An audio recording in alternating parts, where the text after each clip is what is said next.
ด่วนตอนนี้แม่ป่านดำคำคูณยุติบทบาทของศิลปิน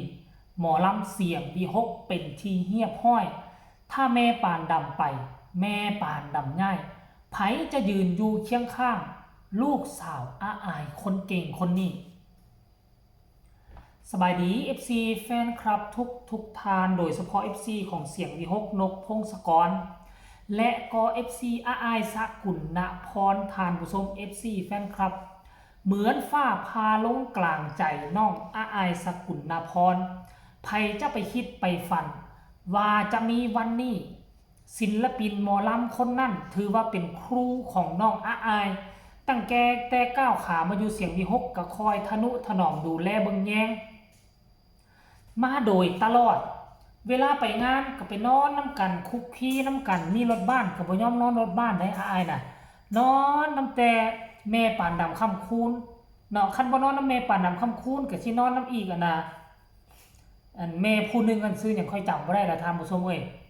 เมื่อ15ชั่วโมงที่ผ่านมานี่ในขณะที่บอดนุกำลังทำการประกวดนางงามเสียงวีหกอยู่แม่ป่านดำคำคูณก็ไปอายก็ไป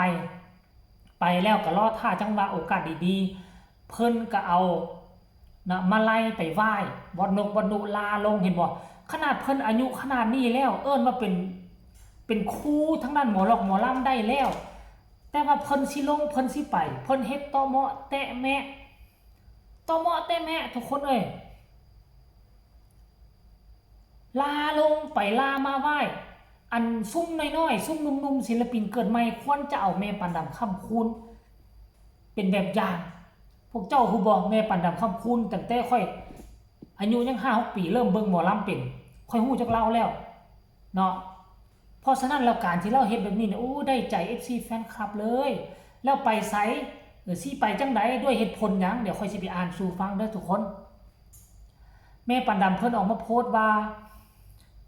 ป่านดำคำคูณขอยุติบทบาทจากหมอลำเสียงวีหกนับตั้งแต่วันนี้เป็นต้นไป2 ปีโอ้เพิ่นมาพร้อมกับอายเนาะครับสิว่าเนาะ2 ปีกว่าๆบนเส้นทางแห่งความทรงจำบนเวทีเสียงวีหกเป็นช่วงเวลาที่มีคุณค่าและมีความหมายกับป่านดำหลายที่สุดช่วงหนึ่งในชีวิตขอบใจบอสนุที่ให้โอกาสป่านดำได้เข้ามาเป็นส่วนหนึ่งของบ้านหลังนี้ขอบใจที่คอยมอบสิ่งดีๆและเข้าใจพี่สาวคนนี้ในทุกช่วงเวลาของการทำงานขอบใจอาอายที่คอยเติมกำลังใจให้งาอยู่เสมอทั้งในวันที่เมื่อยและวันที่ท้อขอบใจสำหรับความห่วงใยและน่าฮักให้เลี้ยงสาขอบใจทีมงานนักแสดงศิลปินนักดนตรีและทุกฝ่ายของหมอลำเสียงวีหกที่เคยดูแลกันและกันมาตลอดช่วงเดินทางขอบใจมิตรภาพและห้อยยิ้มเสียงหัวเราะและความทรงจำดีๆที่เฮาสร้างร่วมกันเนี่ยและสำคัญที่สุดขอบใจแฟนๆทุกทานที่คอยฮักคอยเชียร์คอยซัพพอร์ตป่านดำมาโดยตลอดทุกกำลังใจที่มอบให้มีคุณค่ากับป่านดำเสมอพอไทยแม่หอยแม่แตงแม่อ้อยออสเตรเลียน้องมานหน้าเทพพี่ไซใหญ่พี่ออสวสันพี่ตูพี่บุญยิ่งน้องพีทและเต้นสาวน้อยทุกคน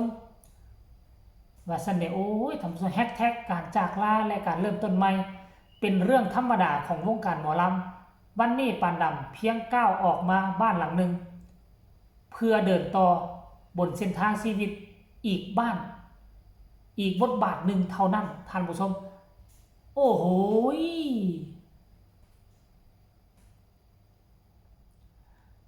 เนาะจากกันด้วยดีบ่มีปัญหาอีหยังกันแต่ว่าคนที่จะอมทุกข์ค่อยคิดว่า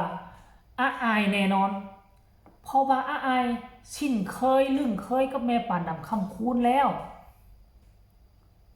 ไปใส่มาใส่กินอยู่นอนน้ำกันกอดกันนอนแม้กระทั่งตอนนอนพักผ่อนนี่ก็ยังมีการสอนกันร้องสอนกันลำปฏิเสธบ่ได้ว่าอาอายลำเป็นกับพ่อแม่ปานดำมาส่วนหนึ่งมันมี2คนเนาะที่สอนอาอายนะแม่ปานดำกับอีกคนหนึ่งชื่อว่าแม่ยังก็แม่ตู้ประกายดาว2คนนี่แหละจะเป็นตัวหลักที่สอนอาอายลำนะท่านผู้ชมหลังจากที่แม่ปานดำโพสต์เคลื่อนไหว15 ชั่วโมงเนาะแล้วก็น้องอาอายก็ไปโพสต์ตอบเด้ทุกคนเอ้ยเดี๋ยวไปเบิ่งเพจอาอายเด้อ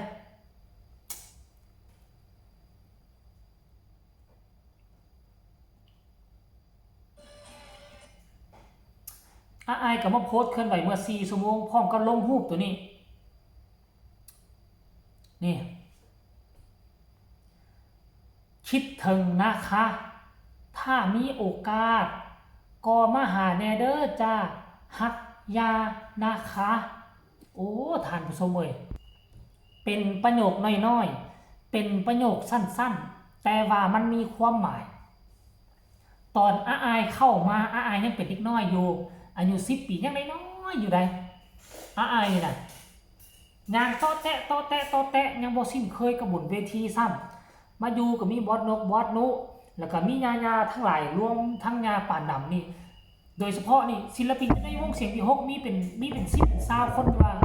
อาอายดูเหมือนว่าเบิ่งค่ายคือกันว่าเข้ากันกับแม่ประกายดาวกับแม่ป่านดำค่ำคูณหลายที่สุด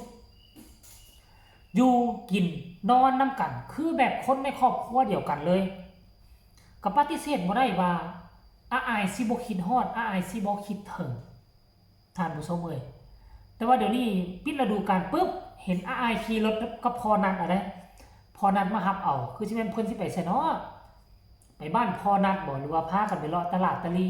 จังได๋ท่านผู้ชม FC แฟนคลับเนาะอันนี้ก็คือเรื่องราวที่มันเกิดขึ้นเกี่ยวข้องกับศิลปินที่พวกเขาสนับสนุนที่พวกเขาคอยติดตามนั่นก็คือน้องอาอายสกุลนพรกันยังใครเนาะเมปานดำไปกันยังก็ขอจะให้เมตู้ประกายดาวไปอีกคนก็แล้วกันคันว่า2คนนี้ไปอาอายจะอยู่นำไผเนาะก็แม่นอยู่มีหลายคนที่ฮักอาอายพร้อมที่จะมาเข้าอูสู่นอนกอมอาอายอยู่ทุกวันทุกคืนแต่ว่า2คนนี้ก็คือเป็นคนที่สำคัญในชีวิตอาอายเช่นเดียวกันสำหรับ FC แฟนคลับอาอายได้ FC เสียงที่6เจ้าฮู้แล้วเจ้าฮู้สึกแนวใดก็สามารถคอมเมนต์กันมาได้ทางใต้คอมเมนต์ฝากกดไลค์กดแชร์กดติดตามที่สำคัญอย่ากดข้ามโฆษณาพ่อกันใหม่ในคลิปหน้าขอลาทานผู้ชมไปเพียงสำนีก่อนสบายดี